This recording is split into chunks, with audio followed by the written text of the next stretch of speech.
Hi, good morning everyone. Today I am going to explain the important concepts of embedded system.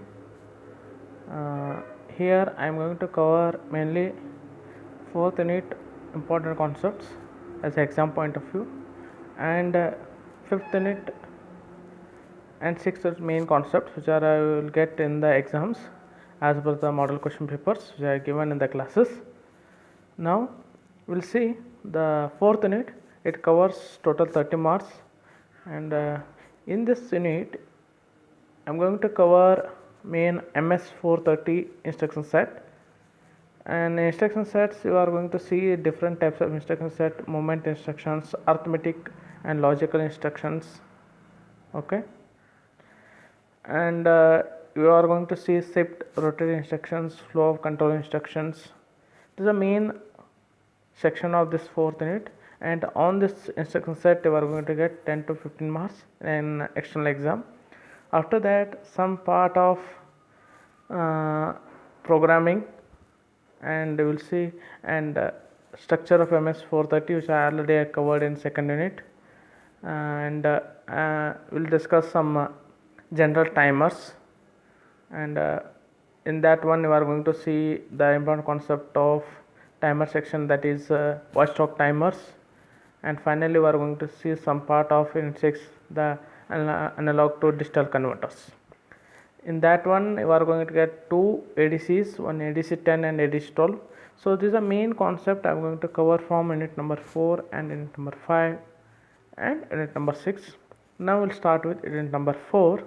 Okay, in this unit now we'll start with the instruction sets directly. These are already I have covered the previous units, so directly I'm going to start instruction sets. These are registers, already I have told, the PC registers and status register, stack pointer registers, and status register is the same as program status word which I studied in microcontroller.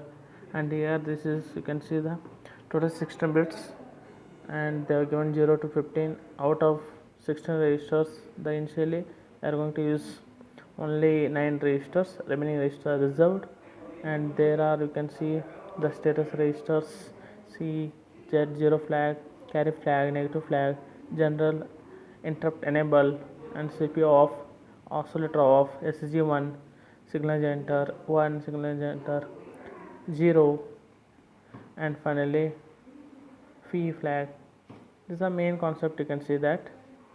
And here status bus, as already explained, that is phi means overflow. Another result of arithmetic operations is overflows of signed variable range. You will get the p is 1, and system clock generator SG1, system clock generator 0. These are used to set the or select the different clocks of embedded system in MS 430. And you have oscillator off and CPU off. These are two flags are used to set the different clock frequencies on and off if you are not using main clock and sub clock. And CPU off when you are not using the CPU, or make it off using this flag. Negative flag is used to measure the numbers whether it is negative or positive. 0 bit, again it is used in arithmetic operations to see the result whether 0 or non-zero. Carry flag, this again related to the arithmetic operations to see the carry flag whether you are getting in arithmetic addition, subtraction operations. Next, you can see the constant generators, that's all CG0 and CG1. These are mainly used in source addressing modes, and these are a different instruction set they are going to use in MS 430. RISC both, out of 2 they are going to use 1, or sometimes they are using both. 3 instruction formats: source, destination, jumping. There are different instruction sets you are going to get. Like this, you are going to get the instructions. Some instruction having source and destination, some instruction having only destination, some instruction has only jumping instruction. And here MS 430, as I told, it has total 51 instructions, and it has both format 27 basic instructions you can get it in RISC format, and 24 emulated instruction you will get it in CISC.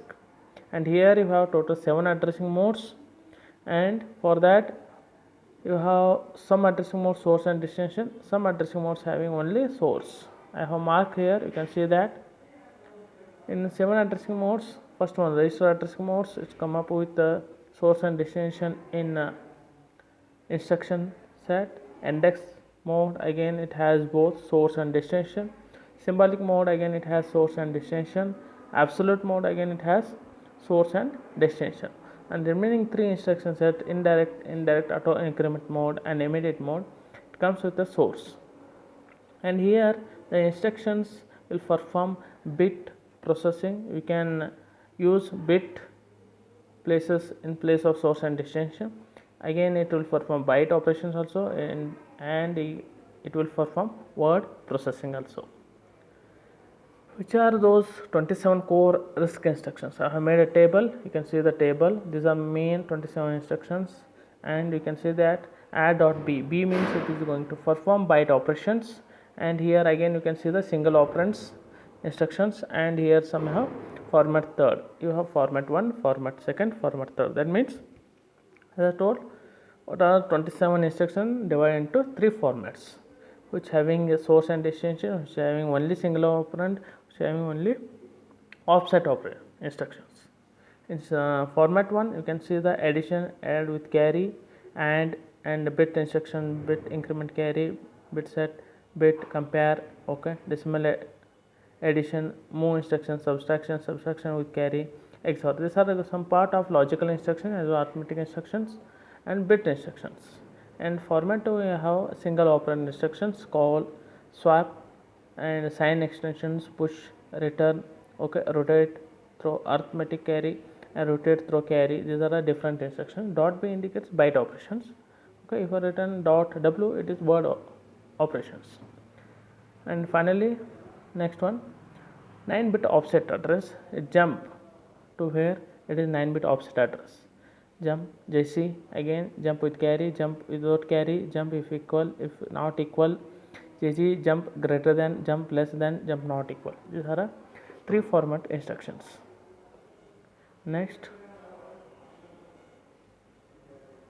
emulated instructions. Emulated instruction means it is simple, easy to understand with no code size or speed penalty, replaced by assembler with core instructions using CG, PC, and PC means program counter, and finally SP means stack pointer. This emulated instructions we get it from the main core instructions. Example I have given here, CLRC, that is clear carry, it is emulated instructions. Same instruction you can write using the core instruction like BIC.W #01, SR. It's a core instruction. Core instruction, it is built-in instructions. You have to use those instructions only if you want to clear the carry. So another way, if you want to use a core instruction, otherwise if you want to use emulated instruction, simply you can use CLRC. Same thing, DEC.W, decrement word by 1, that is R4. The contents R4 decremented by word means 2, okay, byte means 1, okay. Here it's emulated, same instruction you can write it by using the core instruction is SUB.W #01, R4. And finally return, it's emulated instruction. You can use the core instruction is move.w at sp plus, PC. It's a core instruction. These are total 51 instructions, core instruction as well emulated instructions. I have listed in this table. Again, I have divided all 51 instructions into different formats, format 1 and format 2 and format 3, and finally supporting instructions. Okay, this all are I have explained, okay, in previous classes as well. I am telling some overview of these instructions. As I told, what is the meaning of format 1 instructions, and in format 2 BR means branch, and it is going to take branch to some address. Call, depends on the call, it is going to call the functions, which function name or return after the call. Swap B, it is exchange of the bytes between the two register contents. Sign extension, push, pop, These are the push the data to the stack, pop to get the data from the stack. Rotate right, throw accumulator, rotate right, throw carry. Inverter means it is not operation. Increments it is incremented by 1. INCD means it is incremented by double. Again it's byte operation. Decrement double. Add with carry, subtraction with carry, clear. Okay. Decimal add with throw carry, rotate left, throw accumulator, rotate left, throw carry, test. And format 3 already I have explained. Jump with carry, jump without carry, jump equal, jump not equal, jump greater than, jump less than, jump not equal. Supporting instructions. CLRC, that is emulated, clear throw carry. It makes carry content 0. Carry content becomes 1 by using the set carry as the set C. Clear Z means it makes 0 flag 0. Set 0 flag, it makes 0 flag 1 in status register. Set N means it is set the negative flag 1. And DINT, EINT, decrement, okay, int, and increment int. This is NOP means no operations, RET means return operation, RETI means return from the interrupt operation. These are the main different instruction set. Now next, double operand instructions. If you see double operand instructions, as I told, in instruction you have source as well as destinations, and here opcode, that is move, AD, ADDC, SUB, SUBC, CMP, DADD, bit, BIC, BIS, XOR, and these all are mnemonics. It is told to the CPU which operation has to be done by CPU, and this is called opcode. SREG means source register, and you have DREG means destination registers. In place of source and destination, you can write the registers names. If you are using registers or address, you can write it, the operations what it will do, and which are status bit is going to affect. This is the explanation of double operand instructions. In single operand instructions, you will get the opcode, and you will get the only one destination, that is DST, and some instruction having only source. Okay, you can go through these instructions, and mention the operations, and also mention status bits. After the execution of these instructions, which are the status bits are going to affect. Now jump instructions. When the jump is nothing but condition instructions, it is going to check the condition. If condition is true according to the mnemonics, it takes the jump, otherwise it will not take the jump. Jump means it is going to skip some instructions and it go to that label, it is going to execute those instructions if condition is true. The condition depends on the mnemonics. Here JEQ bar JZ, jump to the label, which is your mentioned label in place of source or destination register, if 0 bit is set. It is check the condition. If it is true, it jump to the label. Same thing for remaining instructions. JNE means jump if not equal, or jump NZ. The meaning of this JNE is same as JNZ. Again for JC, it is going to jump whenever carry bit is set. Where it is going to jump? It is going to jump to the label. Next, JNC, again it is going to jump to the label if carry bit is not set. That means you can say reset. Not set means reset, 0. JN again jump to the label if negative bit is set. JG means jump to the label if greater than or equal. It's nothing but XOR operations between negative and overflow flag is equal to 0. Jump less than, if label jump to the label if n XOR phi is equal to 1. JMP, that's only jump to the label unconditionally. Next, 3 instruction formats. Here we will get the opcode, source registers, destination registers. I have given some examples.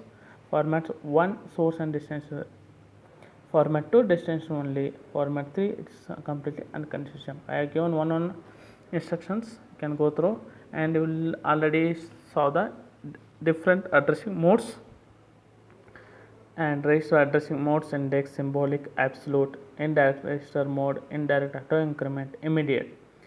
Syntax of every addressing modes, descriptions I have given, and you can see register addressing modes. Why it is called register addressing modes? In here you are going to use only registers to store the results, to store the data. Index addressing modes, it is nothing but x parenthesis of rn means rn plus x. It is going to add both contents of x and rn, and finally that is address of your data that is going to store into the next word. Symbolic, if you are doing addr syntax, it is going to add the contents of x plus pc point to the operand, that is x is stored to the next word that is added to the pc, and it is perform the add operation. Next, absolute mode, it is take the address of your data by adding the contents of status register as well as x. Indirect register mode, it is going to take the indirectly from the address which is pointed by rn, so rn is act as a pointer to your data. Indirect auto increment, it is same as indirect addressing modes, but after getting the data it is going to increment it by 1. Okay, if you are mentioned dot w, it is incremented by 2. Word means, okay, it is 16-bit. Immediate means directly you are storing the data, or you are using the data in your instructions to perform the different operations instead of storing the data into the different places. This is explanation of addressing modes. Here I explain all the register addressing modes with an example. You can go through these examples, you will understand how the operations is going to happen by using the different addressing modes.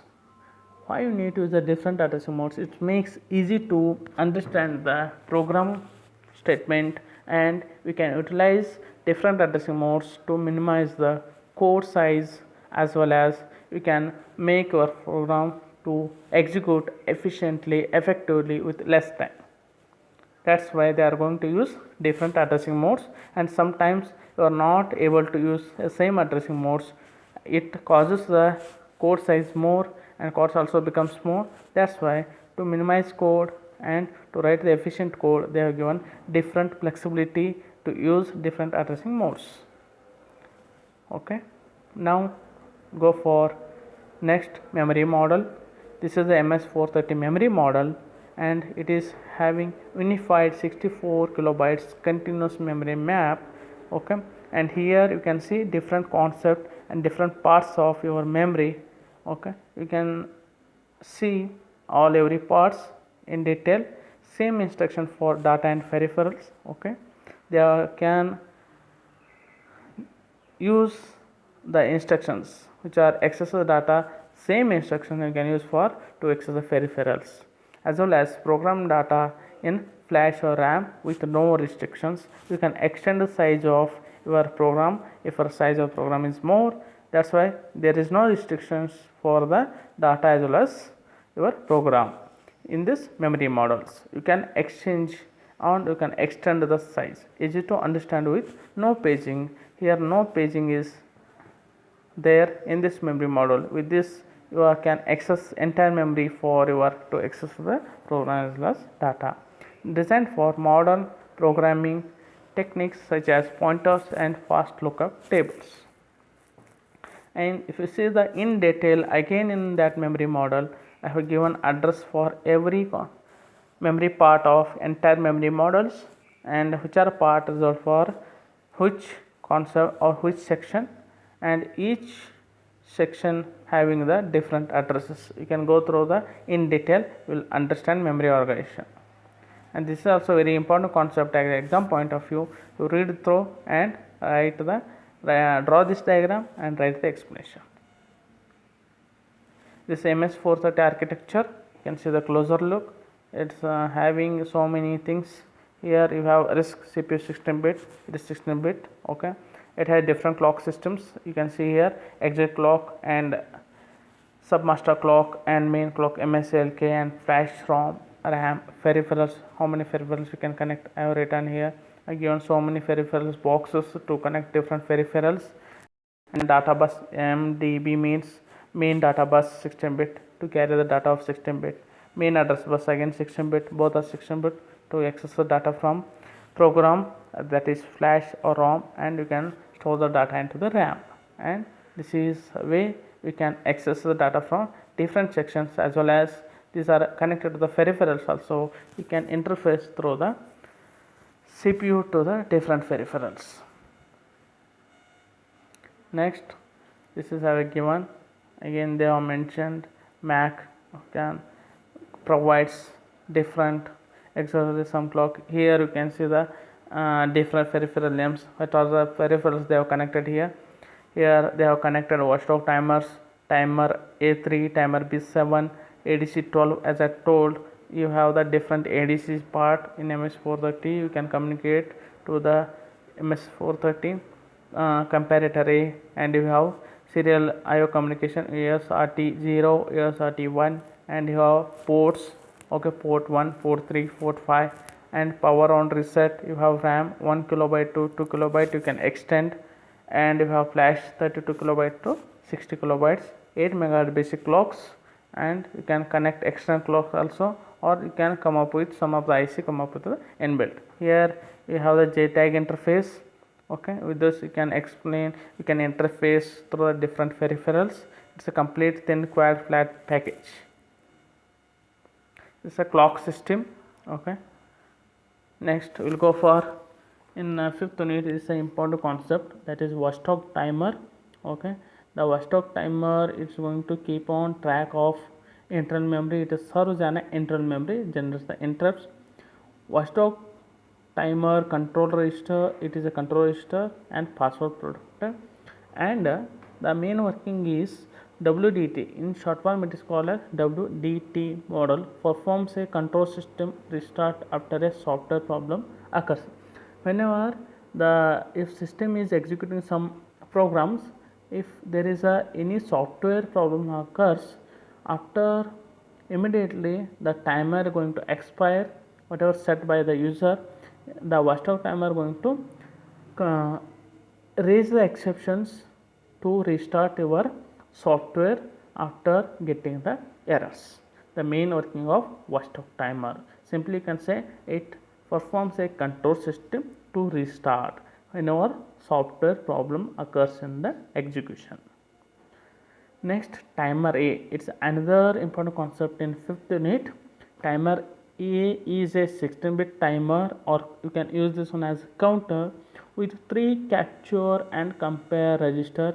You can go through the diagram, you'll understand how the timers are constructed here. 3 timers, almost all 3 timers connected in same format, only change in CCR not. This is captured compare register 0, capture compare register 1 with comparator 0, comparator 1, and CCR2, comparator 2. Okay, and you will get the different outputs, output 0, output 1, output 2. Okay, and you are going to give the different clocks to enable this clock. Using that clock you can set the 16-bit timers, and you can give the inputs, capture and compare input 0A and 0B, and here capture A output of first one is given as input, capture compare input 1B, and ground and which is for each timer you have to give it separately. This is perform capture the external signals, compare with the pulse width modulation mode, and finally it can perform the asynchronous communications. Next, comparator A, that is you can get this concept in 6th unit. Comparator A is a analog voltage comparator. It supports precision slope analog to digital conversions. This diagram already given in the class, as well as I am draw here also. You can see here how it is going to get the output. Again CCI1B means capture and compare output, and C out, and here you will get the different inputs CA0 and CA1 is the analog 0 and analog 2 inputs. You have to give it as a comparisons to the comparator. It supports precision slope analog to digital conversion, supply voltage and supervision, and monitor of external analog signals. And this is digital I/O of independently programmable individual IA. It supports up to 6 ports. It has 8 I/O pins. Each I/O pin configured as an input or output. And this is, you can see the diagram. Okay, and here P1 P2 pins can be configured to assert an interrupt request. And these are again two main concepts of our unit number 6, high performance of 16-bit analog to digital converter ADC12. Explain ADC12. You have to draw this diagram and you have to write the working. Here you can sample more than 200k samples per seconds, and it is programmable sample and hold circuit, and it has total 8 input external channels. You can see in the diagram A0 to A7. These are 8 analog input signal given as the input to the multiplexer. Sample and hold circuit which perform the sampling, and it is according to the rate which only you are going to send in sample and hold circuit. 12-bit successive approximation which is converts your analog value into the digital values, that is 12-bit output will get it. After that, the sampling and conversion control, it is going to convert your sample values, and finally it is going to give the different values with the different clocks which are given to the dividers. And finally you have 16 into 12 memory buffer, 16-bit size with ADC 12, and one more is 6 into 8 memory control, it is 8-bit, okay, ADC 12, and here it perform the different operations on these input analog signals, and you can give the different voltage references, that is take it from the reference voltage 1.5 volt bar 2.5 volt, and finally it has all internal storage, and finally it converts all values into digital values.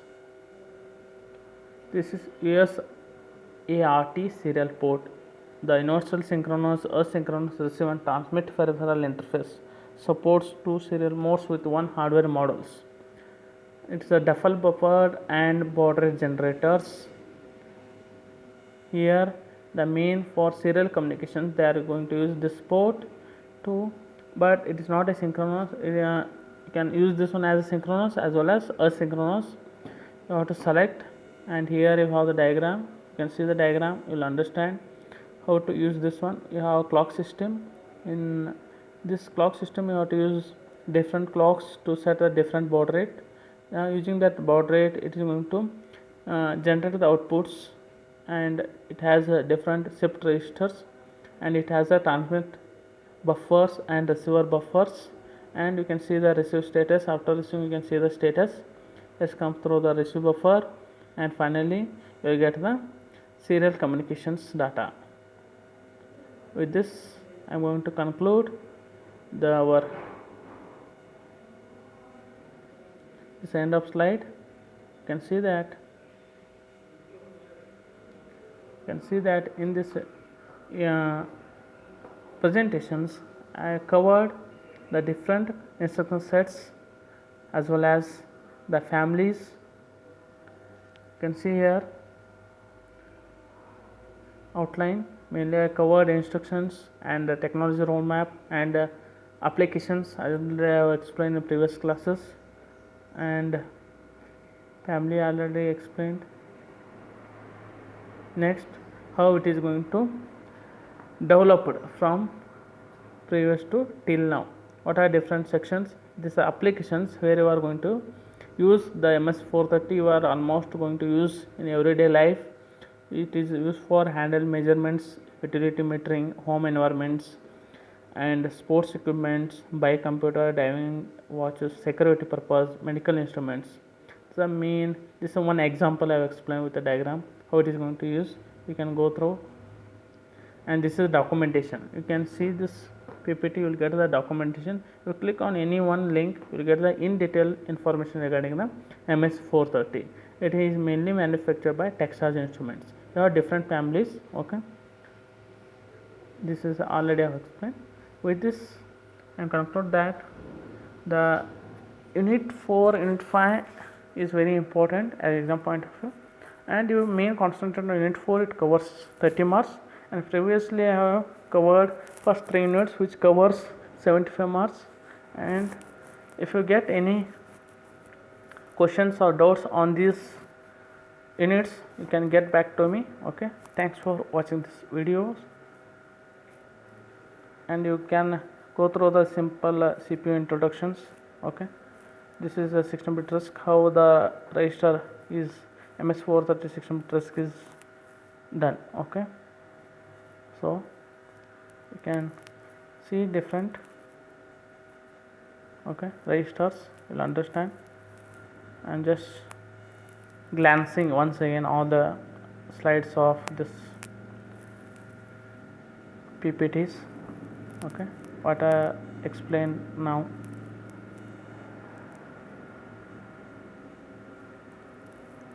You can see this all slides. Okay, study well, prepare well, and score well. All the best. Thank you.